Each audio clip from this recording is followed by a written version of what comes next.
I'm a 25-year-old woman, and my boyfriend is 26. We started dating when I was 18, and he was 19. We were together for 3.5 years before deciding to move in together when he finished college. Since then, we've been living together, and our relationship is fantastic. We're not only a couple, but also best friends, and we share a deep romantic connection. I'm crazy about him, and hope to marry him one day, as well as become the mother of his children. Although I had hoped we'd be married by now, I respect his decision to establish himself before making such a significant commitment. Now here's recently, a new colleague joined our company, and I was responsible for bringing him on board and providing basic training. His name is Jay, and he's a former professional athlete in great shape. The twist is that Jay is married, and he and his wife have an open marriage. They have a child together, conceived while she was still married to another man, and she continues to have a physical relationship with her ex and others. During one of our conversations, Jay shared all of this with me. Initially, I found it to be quite an unusual and unconventional situation, especially the dynamic his wife has with her ex-husband.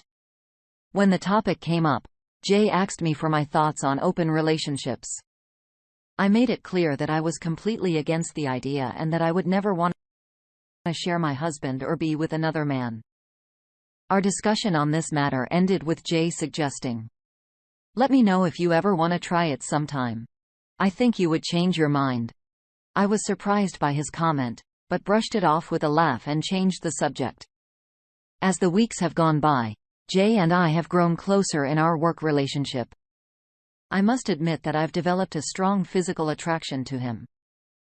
In the past week, we've started flirting with each other, and I'm becoming concerned because I can see where this is heading. I haven't discussed any of this with my boyfriend because I know he would end our relationship immediately. It's not that he's possessive, but he firmly believes in the concept of one woman and one man in a relationship. Even just flirting with Jay would be a major breach of his trust. I've decided to take a risk and talk to my boyfriend about open relationships to see if he's interested. For those who have experience with this, I have a few questions. 1. How did you initiate the conversation? 2. What did you say? 3. What happened to your relationship with your partner? Did it improve or worsen after opening it up? I talked to my boyfriend about it, but he immediately rejected the idea. I didn't directly ask for an open relationship. Instead, I mentioned Jay. I told my boyfriend that Jay was a new colleague, and my coworkers mentioned that he and his wife were in an open marriage, and she still had a physical relationship with her ex-husband. My boyfriend's immediate response was, "That's just disgusting." He went on to say that Jay must be foolish because no man would accept his partner being intimate with another man. He also had some less pleasant words for Jay's wife. In response, I just laughed, agreed with him, and changed the subject. It seems like my desire to be physically intimate with Jay won't be fulfilled, at least not in the near future. In the meantime, I plan to increase our activities at home to satisfy this burning longing within me. Update. I'm here with an update, but it's about a different yet related issue. I've made a terrible mistake, one that has cost me my relationship with my boyfriend and any hopes of marrying him and having children together. If you remember from my last update, I mentioned that my boyfriend had rejected the idea of an open relationship and I decided not to pursue it any further. Well, a week later, my boyfriend went to Chicago for a trade show and I was home alone from Tuesday through Thursday that week. On Tuesday morning, Jay and I were flirting heavily in the office. And during our lunch break, we went to his apartment and were intimate. I deeply regret this now, and I can't believe how foolish and selfish I was. We repeated the same on Thursday. While the physical aspect was satisfying, it didn't compare to what I have with my boyfriend. Jay has an attractive physique, but he couldn't match the emotional connection I have with my boyfriend. So our encounters felt empty. After our meeting on Thursday, I had planned to make it our last, but I didn't want to hurt Jay's feelings, so I didn't say anything that day. On a different note, I was shocked by the way Jay and his wife live. Their apartment is packed with exercise equipment and it's in disarray with clothes scattered everywhere and things out of place. My boyfriend and I are quite tidy. So this really bothered me and somewhat detracted from the experience. Sorry for going off topic, but I needed to get that off my chest. It really bothered me.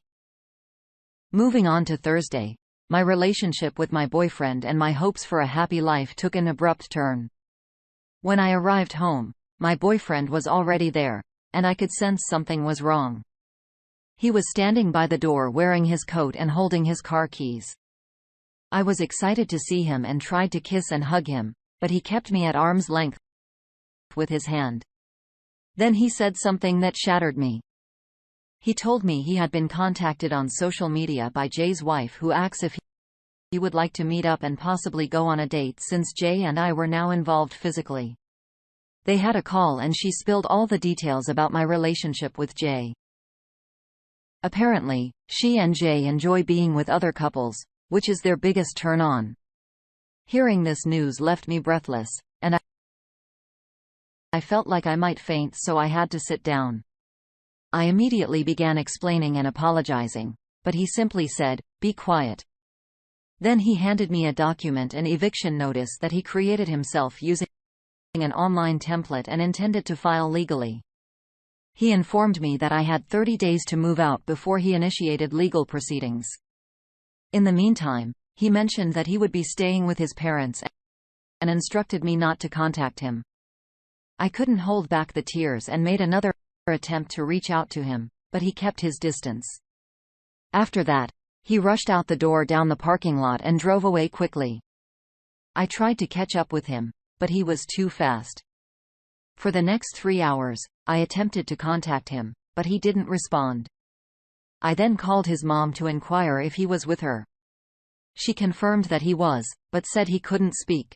When I asked if I could come over, she firmly declined, stating that I was no longer welcome there. Hearing her words tore me apart. I tried to explain that I had made a terrible mistake and would never hurt him again. But she responded with simple acknowledgments like, "Okay, and yeah," and asked if I had anything else to say. When I declined her invitation, she simply said, "Take care and have a nice life," before hanging up on me. I felt miserable throughout the night and kept sending texts to my BF, some of which now seem crazy when I look back on them. Among other things, I repeatedly apologized, professed my love for him, and emphasized that he was the only one I loved. I also sent him a text where I stated that the physical relationship with Jay meant nothing, that it was just a foolish experiment, and that he was far superior. It might not have been the best thing to say, but it was true. I thought maybe boosting his ego would make him break down and reach out to me. But it didn't. The following day I drove to his office, although I didn't enter the building. Instead, I sent him a text, letting him know that I was waiting outside in the parking lot and intended to stay there all day because I wanted to talk to him. He didn't respond. But around 11 a.m., I spotted him walking toward my car. Seeing his handsome face approaching brought tears to my eyes, as I love this man deeply. I had hoped he would come to my side, pull me out of the car, and start hugging and kissing me, but instead, he walked around to the passenger side and got in. We spent the next hour talking, and he allowed me to express myself without interruption. Once I had poured out all my thoughts and feelings, he calmly stated that cheating was a deal-breaker for him, and our relationship was effectively over. He expressed a desire to maintain a civil tone, but made it clear that he wanted no further involvement with me. Despite my continuous pleas for a second chance, he remained resolute. As our conversation neared its end, I inquired, "Where will I go when I move out?" I knew I couldn't afford an apartment on my own in the metropolitan area. In response, he told me that I would have to figure that out. But he assured me he would provide a check equivalent to his share of our expenses for 1 month to help me get started in a new place. Despite my attempts to beg and plead, he repeatedly responded with a firm no.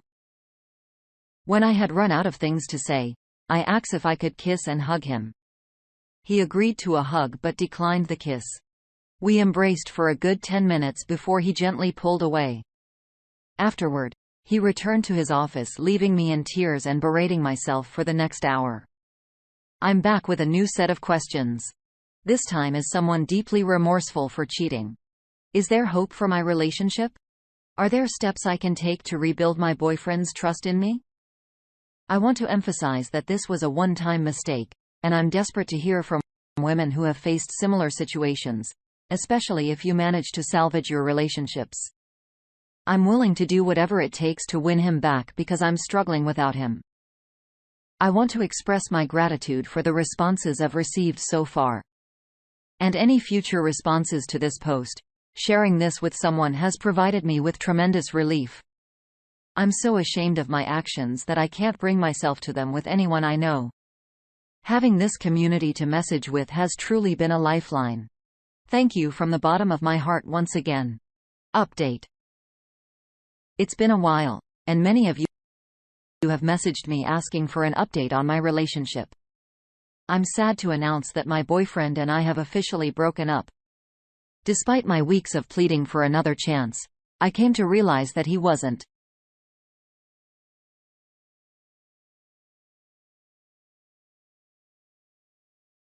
Until I can regain my footing, I couldn't afford to live in the city on my own. And I wanted to avoid working at the same company as Jay, so I decided to uproot myself and return home. I deeply regret that he found out. Now I feel like he has ruined my life. Yes. I understand that I can start over, but it's an incredibly challenging process. Finding a man might be easy, but finding an amazing man like my ex-boyfriend is exceptionally difficult. My grandma used to tell me that discovering a great man is like finding a diamond in a coal mine. She emphasized that if you ever find one, you should hold on to it and cherish it forever. She told me numerous times that she believed my boyfriend was a diamond, and I was one of the lucky ones. It turns out she was absolutely right. Regarding my ex-boyfriend, he appears to be doing well without me. He's thriving in his job and he has never attempted to contact me. I sent several texts during the holidays, but he never responded. So I eventually gave up. I'm currently struggling with depression, but I recently started individual counseling, and it's proving to be quite helpful. I want to address something here in response to some of the negativity within this community. The notion that once a cheater, always a cheater, doesn't hold true for everyone, and it certainly doesn't apply to me. I can assure you that I will never cheat on a partner again. You can take my word for it.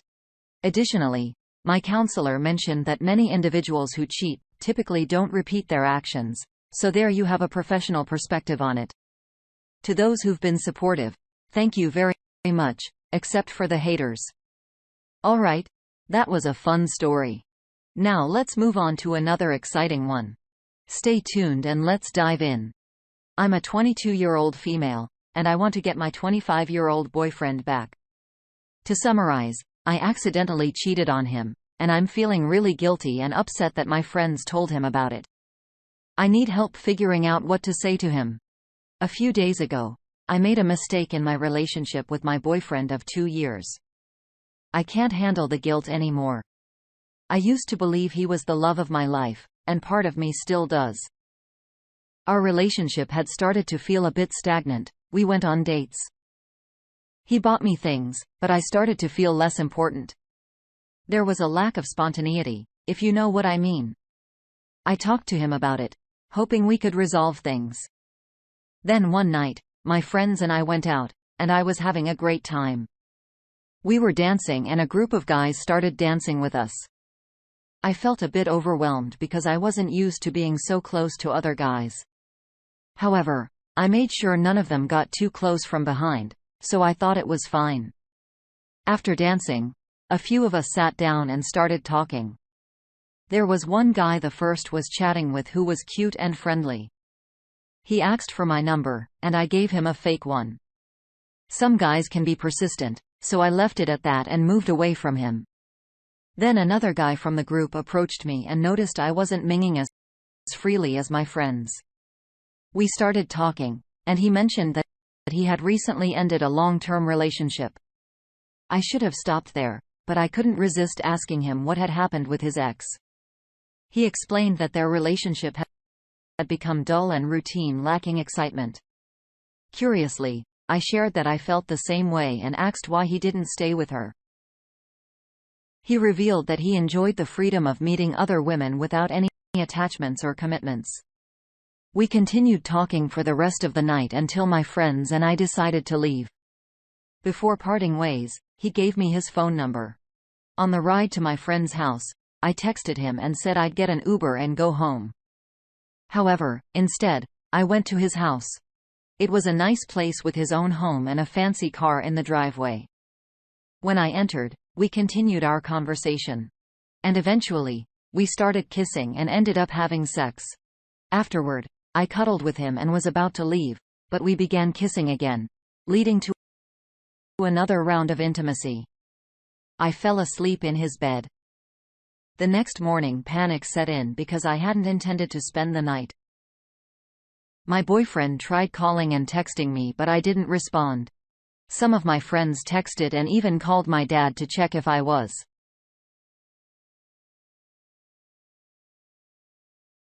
fine, claiming that my phone had run out of battery. When I arrived at our place, my boyfriend inquired about my well-being. Confused about what to say, I simply mentioned that I had gone to a friend's house after our outing and dozed off there. After taking a shower, my emotions overwhelmed me, and I began to cry. I never intended for things to unfold the way they did the previous night. As I finished showering, he was waiting for me. He informed me that a friend had messaged him, claiming I had taken an Uber home. Holding my phone, he explained that he checked the location and read my text message. He confronted me asking if I had cheated on him the previous night. And once again, tears welled up in my eyes. I reassured him that I hadn't and would never do such a thing. However, he remained silent, just standing there. I longed for his embrace, but when I tried to reach out to him, he retreated. Finally, he told me to leave before he called the authorities. So I reluctantly departed. It's been a few days since then, and I'm desperate to have him back. He meant everything to me. I've been struggling to eat, sleep, and I've even skipped my classes. I've also distanced myself from my friends, feeling that they played a role in ruining my relationship. It's disheartening that one mistake has led to this outcome. Has anyone gone through a similar situation? Is there anything I can say or do to win him back or make amends? A few days ago, I summoned the courage to return to our apartment, hoping there might be a chance to salvage what remained of our relationship. To my dismay, the apartment was completely empty, except for my clothes and some miscellaneous items I had purchased myself. It felt like walking into a scene from a horror movie. The place was devoid of warmth, filled with emptiness and dampness. Everything that held our shared memories, from carefully chosen furniture to cherished moments, had vanished. It was as if he had wiped away all traces of himself from our home. Literally, every possession of his had disappeared. The furniture, appliances, even my laptop, a gift from him, and the food he had stocked in the fridge, all gone. The apartment had been stripped down to its bare essentials. The only thing left in the fridge was a bag of pretzels that I had bought for myself. He had taken everything he had brought when we first moved in together. I was overcome with panic and tried calling him, but he didn't answer. I felt shocked and abandoned. Who could do such a thing? Did he really care so little about me that he left me in an empty house? It was as if he had vanished from the face of the earth. No response. No sign of him. I'm utterly lost and don't know what to do next. How can I even begin to make things right? Is this situation even legal? We both signed the lease. So shouldn't I have been informed if he was breaking the lease? And what about my laptop? I was the primary user and all my files were on it. I need to recover them as well. Does anyone have any advice to offer? Update. I reached out to my ex using a different phone number. He informed me that he's finished with our relationship and has already relocated. He advised me not to search for him. While he hasn't officially terminated the lease, he has no intention of renewing it in May. He remained adamant about keeping the laptop, claiming it was legally his since he had the receipt. When I explained that I only required it to copy my files, he mentioned that he had formatted it and wiped all data just as he had erased me from his life. So what steps should I take next? You might not like me after hearing my story, but remember, you're here for a tale of revenge. I'm currently a 36-year-old guy. Let's change the names a bit. My ex-wife, Rebecca, is now 34 years old. Rebecca and I were what you'd call college sweethearts. We navigated college and faced the usual challenges of young college life. We tied the knot in our early 20s. I was 25, and she was 23. Our marriage had a rocky start, not immediately, but situation-wise.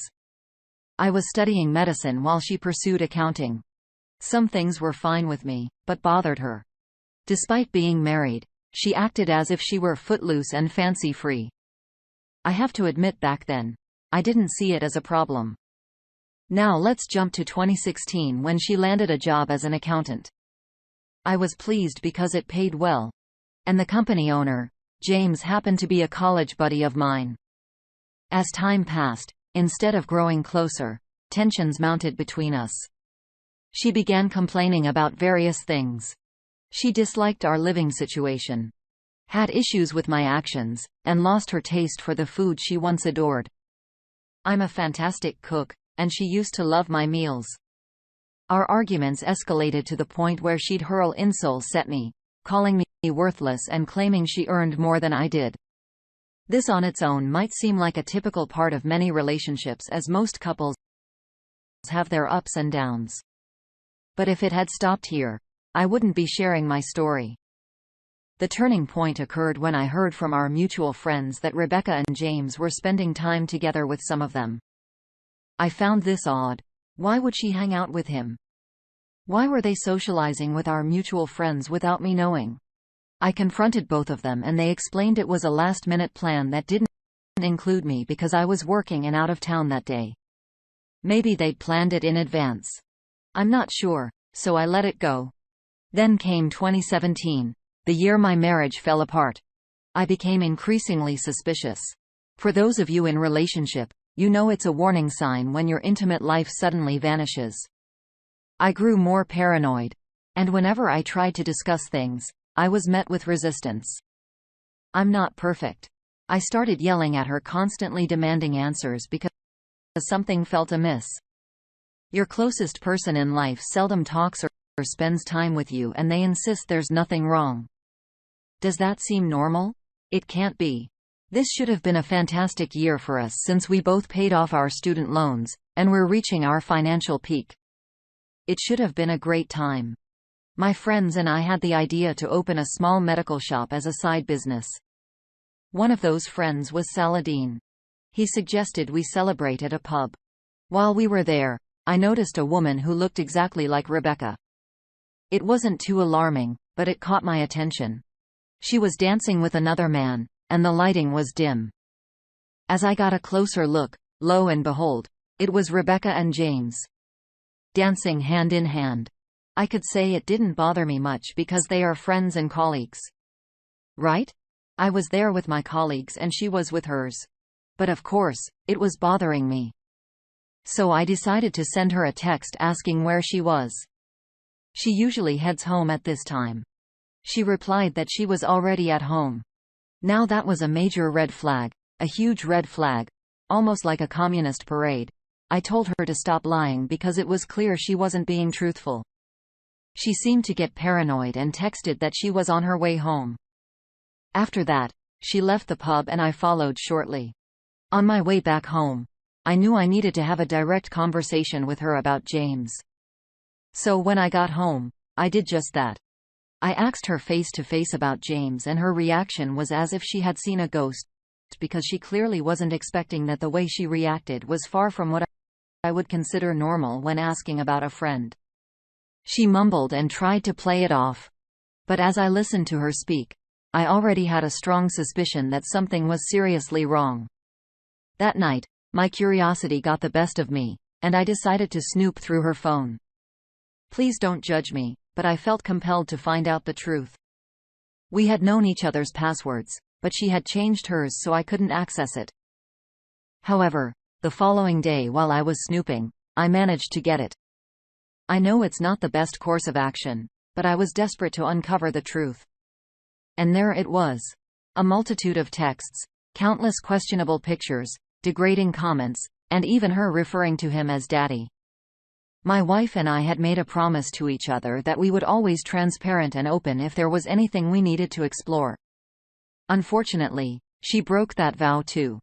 She shared with him how thrilling she felt that night at the pub. I went through everything. What hurt the most was that she had told me herself that if either of us ever got bored in the relationship or needed to spice things up, we would let each other know. She shattered everything. I couldn't look at her the same way anymore. I went to bed and cried deeply into the night. Want you to know that I had thought about coming up with a plan to get back at her secretly, but I didn't. I was overwhelmed with anger and emotion. The next morning, I made the mistake of confronting her without any evidence in hand. She yelled at me and stormed out, accusing me of being abusive and insane. That afternoon, her friends created a messenger group where they all teamed up to criticize me. She had apparently told all our friends that I was abusive. When she returned home that night, she informed me that she was in love with James and wanted a divorce. I asked her to talk it over first, but it turned into her berating me. I yelled back, and she didn't hesitate to call the cops. When they arrived, I was told to spend the night elsewhere. I went to my sister's. And when I returned the next morning, James's car was parked there. Are you kidding me? It was clear no further explanation was needed. He was intentionally doing it. Actually, she was intentionally doing it as well. I consulted with a lawyer. Since we didn't have a prenuptial agreement, she had already filed a complaint against me for being abusive. Which didn't bode well for me. She never attempted to apologize or make amends, not once. Unfortunately, our country's laws don't consider infidelity as a fault. So even with that, she's entitled to half of everything I have, but her complaint could lead to a lawsuit against me. A few days later, I was fortunate to stay at my sister's house for the time being. I tried reaching out to Rebecca, but she wouldn't respond to me. Then she contacted me and suggested we get a divorce. That's it. After 12 years of being in a relationship and 4 years of marriage, she ended it with a text. To make matters worse, I was convinced that James was taking my place. The first time I saw her after that, she handed me the divorce papers. Everyone in our friend circle believed that I was an offender and James was seen as her savior. They thought she did the right thing by cheating on me. We were officially divorced at the beginning of 2018. She was openly dating James during our divorce as he had become her life. And she was doing much better without me. I lost my job, my house, my reputation, and some of our mutual friends, all because of her affair and lies. I had to relocate to a different city to start fresh. Saladin played a significant role in helping me with this fresh start. He secured me a job that paid decently, although it was nothing like my previous one. But it was better than other alternatives. As I worked hard to rebuild my life, Saladin and I became even closer friends. My dating life was essentially over because I found it difficult to trust anyone. There was no communication between Rebecca and me. And the last I heard was that she had moved in with James, and they were doing well. Fast forward to the end of 2020, my life was actually improving. Despite the global pandemic forcing us to work tirelessly and with sore backs, it filled our pockets. Our pharmacy business venture became successful, allowing me to earn good money. A friend of mine tipped me off that James and Rebecca had split up. It was completely unexpected to learn that her hero, James, had cheated on her and left her in a tough spot. He abandoned her with a child that was undoubtedly his. To make matters worse, he had been absent since the baby was born and hadn't even acknowledged the child by signing the birth certificate. So now Rebecca is raising that child as a single parent. I heard she tried dating after James left, but she claims she's still not over James or me. The audacity of this woman. A part of me felt a sense of satisfaction with the aftermath. However, I have to admit I really missed having her around, so the next part might make you cringe. But I sent her an email to inquire about how she was doing. She didn't anticipate hearing from me. We exchanged emails and reconnected. Our first meeting took place in 2021 after several years. When I saw her, it was a shock. She looked significantly worse. She had gained weight, lost the charm she once had, and appeared constantly exhausted. She opened up about James and revisited the old wounds of her infidelity and lies. I got some closure, which provided a bit of relief, I suppose. She sincerely apologized, admitting that she wasn't thinking clearly about what she was doing to me. She claimed that James poisoned her mind against me. Honestly, just her appearance alone infuriated me and fueled a desire for vengeance. It was evident that karma had already caught up with her, and the hardships of life had brought her to her current state. It should have been enough. But remember the warning at the beginning? Yes. Even after all she had done. I'm not blameless either. You can judge me, but that's not why I'm here. I felt the urge to exact revenge, and so I did. I wasn't finished with her. I told her I would forgive her if she came clean to everyone and cleared my name. She did that. Even if it meant losing many friends, my name was cleared, but she had to face the consequences because it was the truth. She wanted us to rekindle our relationship, essentially forcing me to raise James's child. I told her I was interested in starting over, but only if we took it seriously. That meant we needed to start dating again and seriously consider marriage first. Only then would I consider legally adopting her child. I have to admit the little guy was adorable, and I had grown fond of him. Here's the ugly truth. I was already seeing someone else. It's safe to say I was cheating on that woman with Rebecca. She was a client of mine from another country. We were in a long-distance relationship, so we were dating, but it wasn't entirely exclusive, if that makes sense. Her name is Lisa. Lisa was Saladin's cousin. I had already informed her about what had happened beforehand. She was initially against my revenge plan and uncomfortable with assisting me in my intense request. But I managed to persuade her to help me. She understood that I needed to go through with it. Rebecca and I were residing in different cities, so I never moved in with her. However, I played it cool by claiming I needed to travel extensively for business.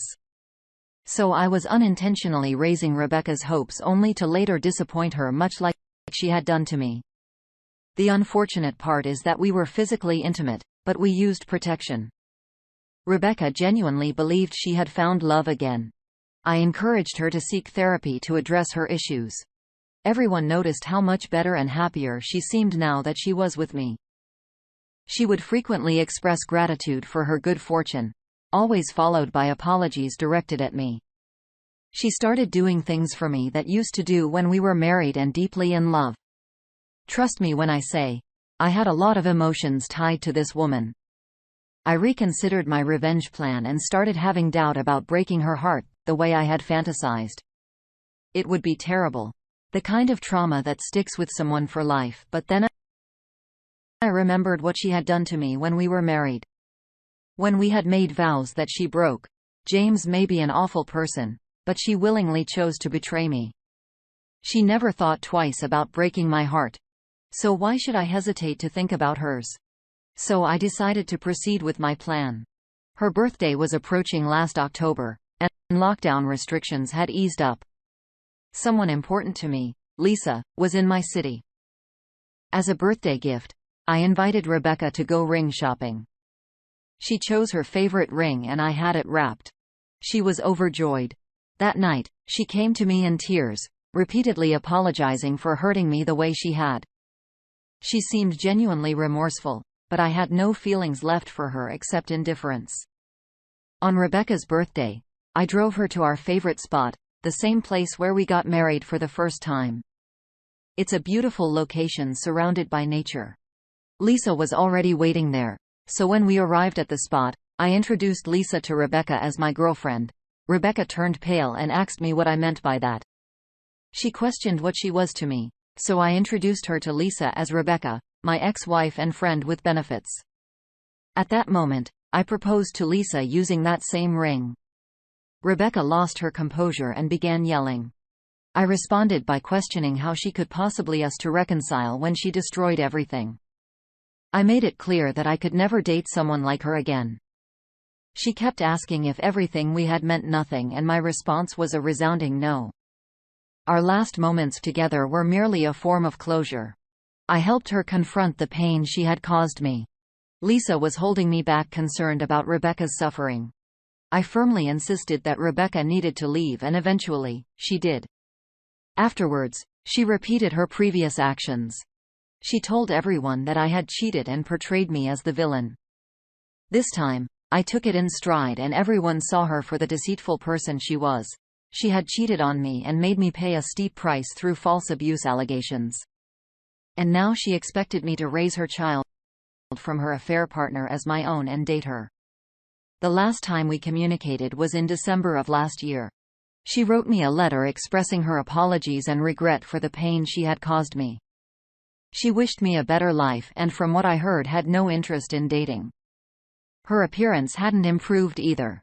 In my case, you can probably figure it out. Lisa and I ended our relationship.